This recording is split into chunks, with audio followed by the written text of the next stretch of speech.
నమస్తే. Welcome to సాక్షి. నేను మీ Gracy. అయితే ఇవాళ మన స్పెషల్ చిట్ చాట్‌లో మనతో ఎవరున్నారో తెలుసా? వేణు ఉడుగుల గారు. 'నీది నాది ఒకే కథ' 'విరాట పర్వంలో' ఈయన మనకు డైరెక్టర్‌గానే తెలుసు. కానీ కొత్తగా ప్రొడ్యూసర్‌గా మన ముందుకు రాబోతున్నారు. అది 'రాజు వెడ్స్ రాంబాయ్' అనే ఒక సూపర్ మూవీతో.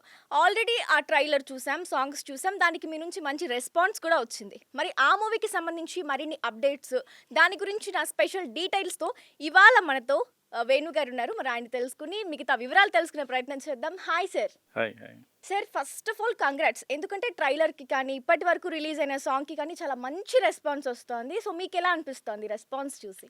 చాలా హ్యాపీగా అనిపిస్తుంది. ఎందుకంటే కొత్త డైరెక్టరు, ఆహ్, కొత్త హీరోలు, కొత్త హీరోయిన్, కొత్త విలన్ అందరూ కొత్తనే న్యూనే. సినిమాటోగ్రాఫర్ కూడా 1 సినిమా చేసినతను. ఎవరు స్టార్ టెక్నీషియన్ గానీ, స్టార్ ఇమేజ్ ఉన్న హీరో గాని లేరు. ఈవెన్ నేను కూడా కొత్తే. కొత్త ప్రొడ్యూసర్‌గా కొత్త సార్. కానీ డైరెక్టర్‌గా అసలు వెల్ నోన్ అసలు. ఎందుకంటే 'విరాట్ పర్వం' కానీ, 'నీది నాది ఒకే కథ' గానీ ఇప్పుడుండే ట్రెండ్ చిన్న చిన్న సినిమాలు బిగ్ హిట్ కొట్టడం అనేది ట్రెండ్ నడుస్తోంది. అవును. ఇప్పుడు మీరు ప్రొడ్యూస్ చేస్తున్న మూవీ ఏదైతే 'రాజు వెడ్స్ రాంబాయ్' మూవీ కూడా అదే వేలో వెళ్తుందంటారా? డెఫినెట్‌లీ అదే వేలో వెళ్తుంది. సో, అంత రెస్పాన్స్ వస్తదని మేము ఎక్స్‌పెక్ట్ చేయలే. మంచి అప్లాజ్ వస్తుందనుకున్నాం గానీ, సాంగ్ అప్‌లోడ్ అంటే సాంగ్ హిట్ అయితే ఇక ప్రమోషన్ చాలా ఈజీగా ఉంటుంది. ఎలాగైనా సాంగ్ హిట్ చేయాలి. అంటే హిట్ అయ్యే సాంగ్ చేయాలి అని మేము చాలా రోజులు దాని మీద కష్టపడి వర్క్ చేశాము. సాంగ్ రిలీజ్ అయిన ఒకటే రోజులో 1,000,000 వ్యూస్ వచ్చినాయి. ఇప్పుడు 10 డేస్ అయింది. ఆల్మోస్ట్ 1,50,00,000 వేవ్స్ ఆర్గానిక్ సోషల్ అంటే యూట్యూబ్‌లోనే. నేననేది ఇంకా ఇన్‌స్టా, ఫేస్‌బుక్ కాదు. ఓన్లీ యూట్యూబ్‌లో 1,50,00,000 వ్యూస్ ఇప్పటివరకు వచ్చాయి. చాలామందికి సాంగ్ రీచ్ అయింది. అండ్ ఇన్‌స్టాగ్రామ్‌లో ఆల్మోస్ట్ 33,000 రీల్స్ చేశారు. ఓకే. సో, ట్రెండింగ్ 2లో ఉంది స్టిల్ ఇప్పటికి కూడా. తర్వాత నిన్న గాక మొన్న మేము వదిలిన గ్లిమ్స్ గాని, ఈరోజు ఒక గ్లిమ్స్ వదిలాం. అన్నీ గూడా బాగా రీచ్ అవుతుంది. చాలామంది వాట్సాప్‌లలో సర్క్యులేట్ అవుతూ వైరల్ అవుతున్నాయి. సో, ఆ రకంగా మేము చాలా happy as of now. Right sir. అంటే ఈ 'రాజు వెడ్స్ రాంబాయ్' అనేది అసలు కథ గాని అంటే ఇది రియల్ ఇన్సిడెంట్ బేస్ చేసుకొని వచ్చిన మూవీ. అండ్ ఆల్సో 15 ఇయర్స్ నుంచి దీన్ని మేము దాచిపెట్టాము. అది ఇప్పుడు ఈ కథని రివీల్ చేస్తున్నాము అని చెప్తున్నారు. అసలు దానికి సంబంధించి ఏంటి సార్ డీటెయిల్స్? ఇది 15 సంవత్సరాల క్రితం మేము దాచిపెట్టింది గాదు. అది ఒక 15 సంవత్సరాల క్రితం ఒక ఊర్లో ఇన్సిడెంట్ జరిగింది. ఆ సంఘటనని బయటికి రాకుండా అలాగే కప్పివేయబడింది. ఇప్పుడు దాన్ని మేము సినిమా ద్వారా వెలికి తీస్తున్నాం. బయటి జనాలకి చెప్తున్నాం. సో, అది సాయిలు కాంపాటి దాన్ని కథగా మలిచిన విధానం గానీ, ఆ సంఘటనని స్టోరీలో ప్రాపర్ వేలో మేనిఫెస్ట్ చేసిన విధానం గానీ ఆహ్, ఎక్స్‌ట్రార్డినరీ ఉంటుంది. జనాలందరికీ చాలా బాగా కనెక్ట్ అవుతుంది. Right sir. అంటే కొత్త యాక్టర్స్ అఖిల్ గారు గాని, తేజస్విని గారు గాని కొత్త యాక్టర్స్. అసలు వాళ్ళిద్దరూ ఇప్పుడు ఈ క్యారెక్టర్స్‌కి యాప్ట్ వీళ్ళు ఖచ్చితంగా సూట్ అవుతారు అని ఏ యాస్పెక్ట్‌లో అనిపించి సెలెక్ట్ చేశారు సార్? అసలు ఎవరు సెలెక్ట్ చేశారు? ఆహ్, ఇట్స్ ఎ కలెక్టివ్ డెసిషన్ అండి. నేను, డైరెక్టర్, ఈటీవీ విన్ ముగ్గురము. మేము అఖిల్ రాజ్‌ని మాత్రం కొంచెము తొందరగానే ఆన్ బోర్డ్ అయ్యాడు. అంటే రాజు క్యారెక్టర్‌లో ఉండే ఆహ్, టెంపర్‌మెంట్ ఏదైతే ఉందో అది అఖిల్ రాజ్ బాడీ లాంగ్వేజ్‌లో ఉండటము, అవన్నీ గూడా మాకు కనెక్ట్ అయ్యి అతన్ని తొందరగానే ఆన్ బోర్డ్ చేశాము. అమ్మాయి విషయంలోనే చాలా కష్టమైంది. ఎట్లైనా ఒక తెలుగు అమ్మాయిని హీరోయిన్‌గా పెట్టాలి అని ఒక 3 మంత్స్ మేము కష్టపడ్డాము. తమిళ్, మలయాళం రకరకాల స్టేట్స్ నుంచి ప్రొఫైల్స్ తెప్పించుకొని చూసాము. బట్ ఏది మాకు నచ్చలేదు. నాకు నచ్చితే డైరెక్టర్‌కి నచ్చేది కాదు. మా ఇద్దరికి నచ్చితే ఈటీవీ విన్ వారికి నచ్చేది కాదు. సో, అలాంటప్పుడు అలాంటి టైంలో ఒక ఫ్రెండ్ ఒక అమ్మాయి ఈమె తెలుగు అమ్మాయే చూడండి అని పంపించాడు. రాజమండ్రి అమ్మాయి. చూస్తే అందరికీ నచ్చింది. Extremely happy. అంటే న్యాచురల్‌గా ఉంది ఫేస్. ఓకే. ఆమె ఫేస్‌లో ఒక నిజాయితీ అంటే చాలా ఎక్స్‌ప్రెసివ్ ఐస్, నవ్వు మొఖము. అది మాకు ఆహ్, ఈ క్యారెక్టర్‌కి సూట్ అవుతుంది కరెక్ట్ అని చెప్పి ఇమ్మీడియేట్‌లీ ఆన్ బోర్డ్ చేసాం. యాహ్! సార్ టైటిల్ సార్ అంటే 'రాజు వెడ్స్ రాంబాయి' అదే ఫస్ట్ అండ్ ఫైనల్ టైటిలా? మధ్యలో ఇంకేదైనా అనుకోని ఆయన స్క్రిప్ట్ రాసుకున్నప్పటి నుంచి అదే టైటిల్. ఓకే. అదే ఉండింది. అలాగే సార్ ఇప్పుడు యాక్టర్స్ విషయానికొస్తే ప్రతి చిన్న క్యారెక్టర్‌కి కూడా క్యాస్ట్ తీసుకుంటారు. వాళ్ళని సెలెక్ట్ చేసుకుంటారు. బట్ ఈ మూవీలో నేను విన్నది ఏంటి అంటే, ఆ గ్రామంలో ఉండే అంటే ఏ గ్రామంలో అయితే షూటింగ్ జరిగిందో, ఆ గ్రామంలో ఉండే పీపుల్‌ని తీసుకొని వాళ్ళకి యాక్టింగ్ నేర్పించి మరీ ఇందులో వాడుకున్నాము అని చెప్పారు. ఆ! అది కరెక్టేనా? ఆ! నిజమేనా ఆ! సార్ అది? ఆ! ఆ! మెయిన్ క్యారెక్టర్ ఆర్టిస్ట్‌ని మాత్రమే ఇక్కడి నుంచి తీసుకెళ్ళాము. మేము ఒకటి మహబూబాద్ ఏరియాలో ఒక రిమోట్ ఏరియాలో షూట్ చేశాము. అక్కడ ఎక్స్‌ట్రా అంటే జూనియర్ ఆర్టిస్ట్‌లు కావచ్చు, చిన్న చిన్న క్యారెక్టర్‌లు కావచ్చు, అందరిని కూడా అక్కడే వాళ్ళనే ట్రైన్ చేసి వర్క్‌షాప్స్ కండక్ట్ చేసి, అక్కడి వాళ్ళనంటే అదే ఊరని కాదు, పక్క ఊర్లు, దగ్గర దగ్గర ప్రాంతాల ఆ ప్రాంతంలో ఉన్న వాళ్ళని సెలెక్ట్ చేసి, వాళ్ళని ట్రైన్ చేసి, వర్క్‌షాప్ చేసి చేశాం. అందుకే మీకు సినిమాలో చాలా న్యాచురల్‌గా కనిపిస్తది. అవును. యాక్ట్ చేసినట్టు ఉండదు. ఏ యాక్టర్ కూడా యాక్ట్ చేసినట్టు ఉండదు. బిహేవ్ చేసినట్టు ఉంటుంది. అవును సార్. అలాగే అంటే పాజిటివ్ గురించి మాట్లాడుకునేటప్పుడు కాంట్రోవర్సీస్ గురించి కూడా మనం మాట్లాడుకోవాలి మెయిన్‌గా. ఈ మూవీ ట్రైలర్ రిలీజ్ అయిన వెంటనే చాలా భారీ కాంట్రోవర్సీకి గురైంది. ఏదైతే హీరో, హీరోయిన్‌ని కట్టెతో కొట్టే సెగ్మెంట్ ఒకటి. అవును. అంటే ఇప్పటివరకు చాలా సీన్స్ అలాంటివి వచ్చినా కూడా ఇంత కాంట్రోవర్సీ అవ్వడం అనేది అసలు ఎలా మీరు దాంట్లో నుంచి అధిగమించగలిగారు? ఏమి ఇస్తారు సార్ క్లారిటీ? లేదు. యాక్చువల్లీ ఏందంటే అది ఆహ్, ఒక అంటే ఫస్ట్ 2 డేస్ కొంత ఆహ్, 1, 2 డేసే కొంత నెగెటివ్‌గా పనిగట్టుకొని కొంతమంది ట్రోల్ చేశారు. కానీ ఏమైంది ఇప్పుడు? ఆల్మోస్ట్ 3,000,000 చూసారు దాన్ని. విపరీతమైన రెస్పాన్స్ వచ్చింది. కాబట్టి ట్రోల్ చేసిన వాళ్ళ నోర్లన్నీ గూడా మూతపడిపోయినాయి. అంటే సినిమాను చూసి అంటే ఒక ట్రైలర్‌ని చూసి సినిమాని జడ్జ్ చేయడము కరెక్ట్ కాదు గదా! సో, బయట చాలామంది అమ్మాయిలు అబ్బాయిల చేతిలో చచ్చిపోతున్నారు. దెబ్బలు తింటున్నారు కదా! రకరకాలుగా బయట ఉంది, జరుగుతుంది. సో, మేము ఒక మొమెంటరీ రియాక్షన్‌లో హీరో అలా కొడతాడు. సెకండ్ హాఫ్‌లో హీరోయిన్ గూడా హీరోని కొడుతుంది. ఓకే. యాహ్! సో, ఆ పాత్రలు చాలా రూరల్ ఏరియా, రస్టిక్ క్యారెక్టర్స్. ప్రేమొచ్చినా గూడా అమితంగా ప్రేమిస్తారు. కోపమొచ్చినా అమితంగా రియాక్ట్ అవుతారు. ఎక్స్‌ట్రీమ్‌లీ ఒక యాక్సెంట్రిక్ బిహేవియర్ ఉన్న క్యారెక్టర్ అలాగే బిహేవ్ చేస్తది. కథ ప్రకారం అలాగే ఉంటుంది. Okay sir. అలాగే అంటే 'baby' movie, 'seven G Brindavan colony' ఇలా ఇవి ఎంత ఇంపాక్ట్ క్రియేట్ చేశాయి పీపుల్‌లో అంటే, అలాగే ఈ మూవీ కూడా ఇంపాక్ట్ క్రియేట్ చేస్తుంది. అలాంటి జోనర్ మూవీ అని చెప్పడం జరిగింది. అసలు నిజంగా దానికి సంబంధించిన యాస్పెక్ట్స్ దీంట్లో ఉంటాయా సార్? అంటే వాటికి సంబంధించిన యాస్పెక్ట్స్ కాదు గానీ, అది ఆ టైంలో ఆహ్, క్రియేట్ చేసిన ఇంపాక్ట్ గురించి నేనవి రిఫరెన్స్ చెప్పాను. 'సెవెంజీ బృందావన్ కాలనీ' వచ్చినప్పుడు ఎలాంటి ఇంపాక్ట్ క్రియేట్ అయిందో, అంటే ఫిల్మ్ మేకర్స్ మీద గూడా ఇంపాక్ట్ క్రియేట్ చేసింది. సినిమా చూసే వాళ్ళ మీద ఇంపాక్ట్ క్రియేట్ చేయడం గాకుండా, ఫిల్మ్ మేకర్స్ మీద ఇంపాక్ట్ క్రియేట్ చేసింది. సో, అలాంటి ఒక మంచి సినిమా ఇది అని చెప్పాననమాట. ఓకే. అంటే ఒక బాయ్ ఫ్రెండ్‌కి ఫాదర్‌కి మధ్యలో నలిగిపోతూ ఉంటుందామె. అంటే ట్రైలర్ చూసినప్పుడు అవును. మాకర్థమైంది. అవును. "నువ్వు పెళ్లి చేసుకో" అంటే ఏమో ఈయనంటాడు. "చేసుకోవద్దని నువ్వంటావు. ఎవరి మాట వినాలి నేను" అని ఆమె అంత నలిగిపోవడం అది కనిపిస్తుంది. అసలు ఎక్కువ క్యారెక్టరైజేషన్ అనేది హీరోయిన్‌దే ఉంటదంటారా? అంటే సొసైటీలో ఉన్న ఆహ్, అనేక మంది అమ్మాయిలకి ఆ అమ్మాయి ఒక రిప్రజెంటేటివ్ లాగా. చాలామంది అమ్మాయిలు ఆహ్, ప్రేమిస్తారు. ఇటేమో ఫాదర్ లవ్ ఉంటుంది. అటేమో బాయ్ ఫ్రెండ్ లవ్ ఉంటుంది. అటెళ్ళాలా, ఇటెళ్ళాలా తెలియని మోరల్ డైలమాలో వాళ్ళు మానసికంగా తీవ్రమైన సంఘర్షణకి గురవుతూ ఉంటారు. అది సొసైటీలో మనం చూస్తూనే ఉన్నాం.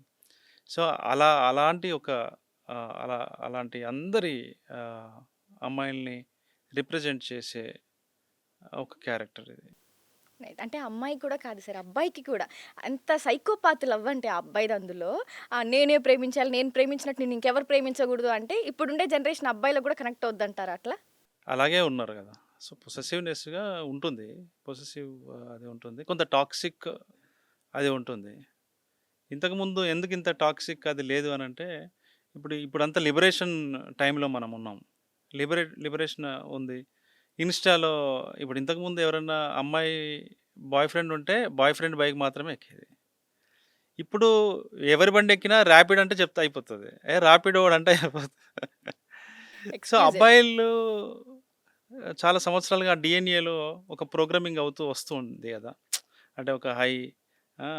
గర్ల్ ఫ్రెండ్ అంటే ఆమె నా పిల్ల, ఆమె నా వస్తువు, ఆమెదేదో నా ప్రాపర్టీ అనేది మైండ్‌లో అది ఆ బ్లడ్‌లో ఉంటది అసలు. మగాడంటేనే ఆ డీఎన్ఏలో ఉంటది. ఈవెన్ మాట్లాడుతున్న నాకు గూడా ఉండొచ్చు. తెలియకుండా అప్పుడప్పుడు బయటకొస్తా ఉంటది. సో, ఆహ్, ఆ సందిగ్ధావస్థలో ఉన్నప్పుడు ఇక్కడేమో లిబరేషన్ ఉంది. అమ్మాయిలు ఆహ్, రీల్స్ చేస్తుంటారు. తర్వాత అన్నీ ఎక్స్‌ప్లోర్ చేసే ఆహ్, స ఎకో స సపోర్టింగ్ సిస్టమ్ వచ్చింది. సపోర్టింగ్ ఎకో సిస్టమ్ వచ్చింది. ఆహ్, తర్వాత కో లివింగ్ స్పేస్‌లొచ్చినాయి. ఓయోలొచ్చినాయి. పబ్బులొచ్చినాయి. సో, అంతా మారిపోయిందంతా. దానివల్ల అబ్బాయిలు కొంచెం ఈ చేంజ్‌ని, ఈ షిఫ్ట్‌ని డైజెస్ట్ చేసుకునే ప్రాసెస్‌లో కొంత బిహేవియర్‌లో టాక్సిక్‌నెస్ పెరిగింది. ఓకే. ఇప్పుడెందుకంటే అందుకు పెరిగిందిప్పుడు. సో, ఈ మన సినిమాలో ఉన్న క్యారెక్టర్ ఏమో వాళ్ళు మనుషులే అంత. అంటే కొంచెం ఏమున్నా గూడా ఎక్సెంట్రిక్‌గా బిహేవ్ చేయటము. ప్రేమ ఉన్న ఎక్కువ అమితంగా ప్రేమించడం. కోపం ఉంటే అమితంగా రియాక్ట్ అవ్వడం. ఆ క్యారెక్టర్ అలాంటిది. అంటే విలేజ్ కూడా సార్. ట్రైలర్‌లో గాని, సాంగ్స్‌లో గాని చూసినప్పుడు ఆ విలేజ్ ఎంత బ్యూటిఫుల్‌గా ఉందంటే, ఇప్పుడు ఏదైతే రియల్ ఇన్సిడెంట్ జరిగిందో ఆ విలేజ్‌లో, అదే విలేజ్‌లో సేమ్ అన్ని సీన్స్ అక్కడే తీశారా? ఎన్ని రోజులు పట్టింది సార్ షూటింగ్ అదే కంప్లీట్? విలేజ్‌లో తీయలేదు. ఆ ప్రాంతంలో ఇన్సిడెంట్ జరిగింది. అదే కానీ ఆ వాతావరణము అదంతా గూడా సేమ్ అది ఇక్కడే అంటే జనరల్‌గా ఏంటంటే, అందమైన పల్లెటూరు అనగానే మనము వేరే వేరే ప్రాంతాల్లోకి వెళ్లి తీస్తుంటాం. కానీ తెలంగాణలో గూడా మన చుట్టుపక్కల గూడా ఓ 200 కిలోమీటర్ దగ్గర ప్రాంతంలో చాలా అద్భుతమైనటువంటి ఆహ్, లొకేషన్స్ ఉన్నాయి. అరకు లాంటి లొకేషన్ అది. అంత అద్భుతంగా గుట్టల మధ్యలో అలా. సో, ఆహ్, స్మాల్ విలేజ్ అది. అంటే అక్కడ రవాణా ట్రాన్స్‌పోర్ట్ సరిగా లేని ప్లేస్. తర్వాత లాడ్జింగ్, బోర్డింగ్ అకామిడేషన్ ప్రాపర్‌గా లేని ప్లేస్. వర్షం వస్తే వరదొచ్చే ప్లేస్. సో, అలా మేము వర్షాకాలంలోనే షూట్ చేసాం. ఈ అన్ని కష్టాల్ని అధిగమిస్తూ. అయ్యో! యాహ్! హ్మ్. రాహుల్ అని మా ప్రొడ్యూసర్ ఉన్నారు. మా పార్ట్నర్. అతనే ప్రొడక్షన్ అంతా అతనే చూసుకున్నాడు. ఎవ్రీడే ఏదో ఒక ప్రాబ్లమ్ వస్తూ ఉండేది. అయినా గూడా వాటిని ఓవర్‌కమ్ చేస్తూ 45-50 డేస్ మధ్యలో షూట్ ఫినిష్ చేసాం. బట్ వర్త్ ఇట్ అనిపించేలా ఉంది సార్. ట్రైలర్ అయితే మీరు పడిన డెఫినెట్‌లీ కష్టానికి వర్త్. గాని యాహ్! అంతటికి. సినిమా అంటే ఇట్లాంటి ప్రాబ్లమ్స్ అన్నీ, ఛాలెంజెస్ అన్నీ తెలుసు మాకు వస్తాయని. ఎందుకంటే మేమక్కడ షూట్ చేయాలనుకున్నప్పుడే అక్కడ ప్రాబ్లమ్స్ వస్తాయి, ఛాలెంజెస్‌ని మనము ఫేస్ చేయబోతున్నాం ఫర్దర్‌గా అనేది ముందు మాకు అన్నీ రాసుకొని దానికి అనుగుణంగానే మేము ప్రిపేర్ అయ్యి అక్కడికెళ్ళి షూట్ చేసాం. అట్లాగే డైరెక్టర్ సాయిల్ గారి గురించి మాట్లాడుకుంటే సాయిలు గారి గురించి మీరు ఏ ఆస్పెక్ట్‌లో అసలు ఇది ఓకే అవుతుంది, బిగ్ హిట్ కొడుతుందని అనుకున్నారో అవుట్‌పుట్ ఇవ్వగలిగారంటారా? యాహ్! డెఫినెట్‌లీ. అంటే చాలా చాలా బాగా చేశారు. ఎందుకంటే ఆయన చెప్పినప్పుడు మన మైండ్‌లో ఆర్టిస్ట్‌లు అంత లేరు గదా! ఇప్పుడు ఆర్టిస్ట్‌లు సాయిల్ కాంపాటి ఆర్టిస్ట్‌లు గానీ, కెమెరా వర్క్ కానీ, ఎస్పెషల్లీ మ్యూజిక్. సాయిల్ కాంపాటి సినిమాకి ఆయన డైరెక్షన్‌కి ఒక్కొక్క క్రాఫ్ట్ ఒక్కొక్క కాంప్లిమెంట్ లాగా పనిచేసింది. సో, దానివల్ల ఒక కంప్లీట్‌నెస్ సినిమా చూసినప్పుడు వచ్చింది. అలాగే ఇక మీరు యాజ్ ఎ డైరెక్టర్‌గా ఒక మంచి పేరు ఉంది సార్ మీకు. 'నీది నాది ఒకే కథ' గానీ, 'విరాట పర్వం' కానీ, అంటే స్క్రిప్ట్ సెలక్షన్ కానీ, మీరు తీసే విధానం కానీ చాలా యూనిక్‌గా ఉంటుంది. బట్ ఎందుకు సార్ ఎందుకు ప్రొడ్యూసర్‌గా మారాల్సొచ్చింది? ఒక మీనింగ్‌ఫుల్ సినిమాలు తీయాలి. సాయిల్ కాంపాట్ లాంటి టాలెంటెడ్ డైరెక్టర్స్‌ని ఎంకరేజ్ చేయాలి. మనం గూడా ఇండస్ట్రీలో ఒక pay back to the industry అన్నట్టుగా ఉంటుంది గదా! అని నేను ప్రొడక్షన్ హౌస్ పెట్టాను. ఇంతకుముందు ఏంటంటే ఇన్వెస్ట్‌మెంటే కంటెంట్‌ని డిసైడ్ జేసేది. ఇప్పుడు ఈ స్ట్రీమింగ్ ఎరాలో కంటెంట్ ఇన్వెస్ట్‌మెంట్‌ని డిసైడ్ జేసే ఒక ఎరాలో మనం ఉన్నాము. దానివల్ల నాలాంటి వాళ్ళు ప్రొడ్యూస్ చేయడానికి కూడా కొంచెం అనుకూలమైన వాతావరణం ఉంది. అందుకని నేను ప్రొడ్యూసర్ అయ్యాను. Right sir. మీరొద్దంటే మానేస్తా. సార్ మేమెందుకు వద్దంటాం సార్ అసలు. అంటే మీరు తీసిన 2 మూవీస్ కానీ 2 డిఫరెంట్ జోనర్స్ సార్. అంటే దానికి సాయి పల్లవికి గానీ, నందిత గారికి గానీ అవార్డ్స్ కూడా వచ్చినాయి Filmfare awards. 2 different genre movies అసలు ఎలా సాధ్యపడింది సార్? అసలు సంబంధం ఉండదు సార్. 'విరాట్ పర్వం' ఏమో నక్సలిజం ఆ సైడ్ ఉంటుంది. 'నీది నాది కదా' వేరే సైడ్ ఉంటుంది. అసలు ఎలా సాధ్యపడింది సార్? 2 హిట్టే సార్ అందులోను. సాధ్యపడనంత అంటే టఫ్ టాస్క్ ఏం కాదు. కాదు. బట్ కాదు. మైండ్ సెట్ అనేది యాహ్! ఒక్క సైడే ఉంటుంది అంటే నాకు డైరెక్టర్స్‌కి డిఫరెంట్ అలాగా. డిఫరెంట్ జానర్స్‌ని ఆహ్, ఎక్స్‌ప్లోర్ చేయాలని ఉంటుంది గానీ, ఆ టైంలో ఏదనిపిస్తే అది 'నీది నాది ఒక కథ' టైంలో తక్కువ బడ్జెట్‌లో చేయాలి, ఇంపాక్ట్ ఉన్న సినిమా చేయాలి అనుకున్నాను. ఆ టైంలో అది చేశాం. సో, అలా. తర్వాత 'విరాట పర్వం' చేయాలనుకున్నాం, చేశాం. అలాగే సాయి పల్లవి గారు అసలు ఒక వర్సటైల్ యాక్ట్రెస్ అని చెప్పొచ్చు. ఇప్పుడు సాయి పల్లవి 'విరాట్ పర్వం' టైంలో సాయి పల్లవి అన్నాకంటే వెన్నెల అంటేనే గుర్తుపట్టేసేవాళ్ళు సార్. అలా మార్చారు ఆ వెన్నెల పాత్రని మీరు. హ్మ్. అసలు లేడీ ఓరియెంటెడ్‌ని అంత హిట్ చేయడం, లేడీ క్యారెక్టర్‌ని అంత హిట్ చేయడం అనేది ఎలా సార్? ఎలా వచ్చింది ఆ థాట్ ప్రాసెస్ అనేది? అంటే నేను ఆ రియల్ ఇన్సిడెంట్ నాకు తెలిసినప్పుడు 'విరాట పర్వం' టైంలో దానికి నేచురల్‌గా ఉండాలి. సో, సాయి పల్లవి లాంటి వాళ్ళైతేనే బావుంటది. అంటే ఆమె కళ్ళల్లో ఒక ధైర్యము. ఇంకోటేంటంటే కొంత స్పిరిచ్యువల్ షేడ్ ఉండాలి ఫేస్‌లో. అది ఆమె ఫేస్‌లో నాకు 'ప్రేమం' సినిమా అప్పుడు నాకు కనిపించింది. సో, ఈమైతే బావుంటుంది. ఎందుకంటే ఆమె లవ్ ఒక ఆధ్యాత్మిక స్థాయిలో ఉంటుంది. ఒక స్పిరిచ్యువల్ లెవెల్‌లో ఆమె లవ్ ఉంటుంది. ఒక సోల్ ఎనర్జెటిక్ సోల్ ఉంటుంది. ఆమె మాట్లాడినా గూడా లోపల నుంచి మాట్లాడుతున్నట్టు, హృదయంలో నుంచి మాట్లాడుతున్న అది కనిపిస్తుంది. ఇంప్రెషన్ కనిపిస్తుంది. అందుకనే ఆ పాత్రకి ఆమె అయితేనే న్యాయం చేస్తది అని జెప్పేసి అనిపిచ్చి అప్రోచ్ అయ్యాము. వెంటనే ఆహ్, తను ఓకే చేశారు. హ్మ్. సార్ అంటే మీకు చదువంటే ఇంట్రెస్ట్ లేదు అని, అసలొక బస్ కండక్టర్ అవ్వాలి అనుకున్నారు అని నేను విన్నాను. కరెక్టేనా సార్ అది? నేను ఒక ఇంటర్వ్యూలో సరదాగా చెప్పిన విషయం అది. అంటే అదే ఇప్పటికి సార్ క్యారీ గోల్ అవుతుంది. ఎవరికైనా డాక్టర్, అంటే ఇంజినీర్ ఇలా లేదు. ఉంటది. యాక్చువల్లీ ఏందంటే మా ఊర్లో బస్సు 2 సార్లొచ్చేది. మార్నింగు, సాయంత్రం నా చిన్నప్పుడు. అయితే మా సిస్టరు రాఖీ కట్టడానికొచ్చినప్పుడు వాళ్ళు ఊరెళ్తారు గదా! ఊరెళ్ళినప్పుడు మేము పరిగెత్తుకుంటూ ఎళ్లి సీట్లు ఆపడం ఇవి చేసేవాళ్ళం అనమాట. ఎవరైతే కండక్టర్ ఉంటాడో ఆడికి కొంచెం కంఫర్ట్ ఉంటది గదా! అబ్బా! మనం కండక్టర్ అయితే మనకు సీట్లు దొరుకుతాయి. అని ఇట్లా అనుకున్నారు. ఓకే. ఏదో నేను ఒక ఇంటర్వ్యూలో ఫన్‌గా చెప్పాననమాట. ఓకే. దాన్ని సీరియస్ నోట్‌లో రాసేసరికి అందరూ ఇలా అడుగుతున్నారు. అదే కదా! బస్ కండక్టర్ అవ్వాలని కలగన్నారంట బస్ అన్నట్టు కండక్టర్ వింటేనే. అవ్వాలని అనుకోవడంలో తప్పు లేదు గానీ, నేనస్సలు అలా అనుకోలేదు. Okay sir. అంటే మీ గోల్ ఇదేనా సార్? డైరెక్టర్ గాని, ప్రొడ్యూసర్ గాని అవ్వాలనా నేను సార్? ఒక 10థ్ క్లాస్ టైంలో ఇదని ఒక స్పష్టత వచ్చింది. అప్పటి వరకు కొంత అస్పష్టంగా ఉండే. ఏంటి, ఏందని తెలియదు. కానీ ఏదో రాస్తూ ఉండటము, కవిత్వం రాస్తూ ఉండటం ఇవన్నీ చేసేవాడిని. 10థ్ క్లాస్ అయిపోయి ఇంటర్మీడియేట్ ఆ టైంలో నాకు ఫిల్మ్ డైరెక్టర్ అవ్వాలని ఒక క్లారిటీ వచ్చింది. ఓకే. అంటే ఏది ఇన్‌స్పైర్ చేసింది సార్ మీకు ఫిల్మ్ సైడ్ రావడానికి, సినిమా సైడ్ రావడానికి? అంటే నిజంగా నాకు అలా చెప్పలేం. అది అలా వచ్చేస్తది అంతే. అంటే రైటర్‌గా కూడా మీకొక మంచి ఆసక్తి, పట్టు ఉంది సార్. మీ ముందు 2 సినిమాల్లో కూడా మీకు రైటర్‌గా కూడా మీరు అందులో చేశారు కాబట్టి, ఇప్పుడు ఈ 'రాజు వెడ్స్ రాంబాయ్‌లో' రైటింగ్‌లో మీరేమైనా ఇన్వాల్వ్ అయ్యారా సార్? ఫస్ట్ కథ చెప్పినప్పుడు ఆహ్, చాలా హానెస్ట్‌గా, నిజాయితీగా ఎలా అయితే ఉందో అలాగే తీయమని చెప్పాము. కొంచెం కొద్దిగా గ్రామరైజ్ చేశాను దాన్నంతే. ఏం లేదు.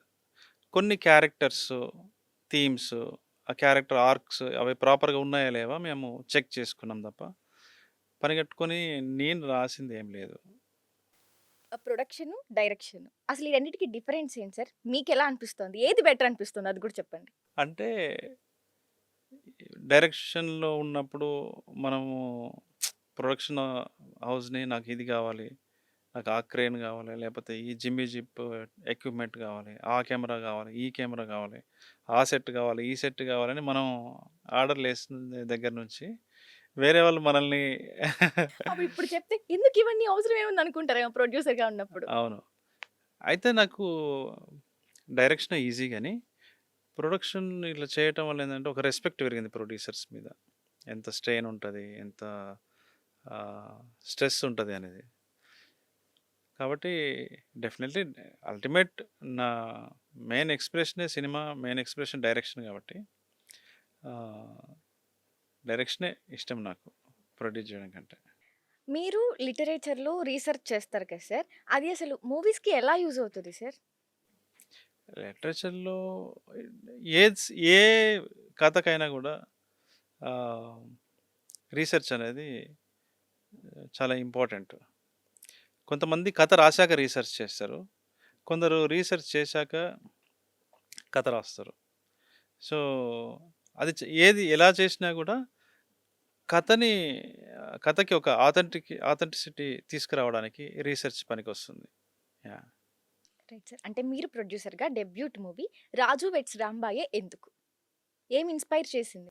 నేను చెప్పాను గదా! అతను నా దగ్గర అసిస్టెంట్ రైటర్‌గా వర్క్ చేయడానికొచ్చాడు. చేస్తూ ఉండేవాడు. ఒకరోజు ఆ రియల్ ఇన్సిడెంట్ చెప్పినప్పుడు నేను ఆ రోజంతా నిద్రపోలే. ఇంత ఇలాంటి ఇన్సిడెంట్ ఒకటి మన చుట్టుపక్కల జరిగిందా అని జెప్పేసి ఆశ్చర్యపోయాను. ఆ తర్వాత దాన్ని కథగా మలిచిన విధానం నన్ను ఇమ్మీడియేట్‌లీ నేను ప్రొడ్యూసర్ అవ్వడానికి అదొక క్యాటలిస్ట్ లాగా పనిజేసింది. Super sir. చాలా ఇంట్రెస్టింగ్ అనిపిస్తోంది మీరు చెప్తుంటే చూడాలి, చూడాలి అని. అండ్ ఆల్సో ఆడియన్స్ అసలెందుకు థియేటర్‌కొచ్చి 'రాజు వెడ్స్ రాంబాయ్' మూవీ చూడాలి? అంటే 'రాజు రాంబాయిల' ఆహ్, ప్రేమ 'రాజు రాంబాయిల' ప్రేమ కూడికలకి, తీసివేతలకి ఆహ్, ఏకి లెక్కలకి తలొగ్గని ప్రేమ. మనకి కులమని, మతమని, రంగు అని, రూపమని, పరువని అనేక అడ్డుగోడలున్నాయి గదా! ఆ అడ్డుగోడలన్నింటినీ ఎడం కాలుతో తన్ని ప్రేమ కోసం నిలబడ్డ రాజు, రాంబాయిల జీవితం ఇది. వాళ్ళ కోసము, వాళ్ళ ప్రేమ కోసము ఆహ్, సినిమా థియేటర్‌కొచ్చి చూడాలి. థియేటర్‌లో ఎక్స్‌పీరియన్స్ చేయాలి అని నేను అప్పీల్ చేస్తున్నాను జనాల్ని. Super sir. విన్నారు కదా! చూడాలి. థియేటర్‌కొచ్చే చూడాలి. అలాగే ఇంకొకటి అంటే ఒక్కొక్క డైరెక్టర్‌కి ఒక్కొక్క మైండ్ సెట్ ఉంటుంది. ఒక్కొక్క ప్రొడ్యూసర్‌కి ఒక్కొక్క మైండ్ సెట్ ఉంటుంది. ఇప్పుడు ఈ మధ్య కాలంలో వచ్చిన సినిమాల్లో మీకు బాగా నచ్చిన సినిమా ఏంటి సార్? చాలా ఉన్నాయి. చాలా ఉన్నాయి. ఇవాల్టి చిట్ చాట్‌లో పాల్గొని ఎన్నో విషయాలు షేర్ చేసుకున్నందుకు థాంక్ యూ సో మచ్ అండి. Thank you. రైట్. ఇది ఇవాల్టి special chit chat. Stay tune to Sakshi. Sakshi TV ప్రసారాలను నిలిపివేయడం చట్టరీత్యా నేరం. సాక్షి టీవీ ప్రసారాల కోసం మీ స్థానిక కేబుల్ ఆపరేటర్ని వెంటనే సంప్రదించండి. డిటిహెచ్లో, ఇంటర్నెట్లో కూడా సాక్షి టీవీ ప్రసారాలను వీక్షించవచ్చు.